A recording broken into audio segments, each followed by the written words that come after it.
அஃப்சின் name கேட்டிருந்தாங்க. Actually அஃப்சின் boy name அப்படின்னு எழுதியிருந்தது. அஃப்ஷீன் தான் கேர்ள் நேம் அப்படின்னு எழுதியிருந்தது. அஃப்சின் கிட்ட தான் நான் அஃப்சின் எழுதுகிறேன்.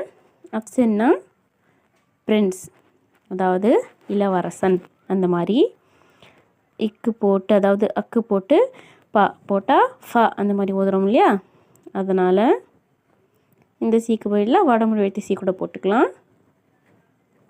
இளவரசன். அஃப்சின் பாய் நேமே எழுதுகிறேன். அஃப்ஷீன் கேர்ள் நேம், அது தனியாக நான் எழுதி காட்டுறேன். எப்படின்னா அலீஃப், ஃபா, சீன், யா, நூன், இதை வச்சு தான் அஃப்சின் எழுதணும்.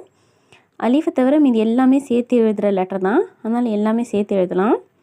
சீனை வந்து ஒரு கோடு இப்படி போட்டு நம்ம எழுதுகிற மாதிரி சொல்லியிருந்தோம்.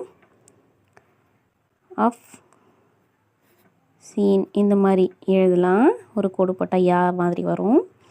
இல்லை சீன் இப்படி எழுத்து எழுதுனாலும் எழுதிக்கலாம்.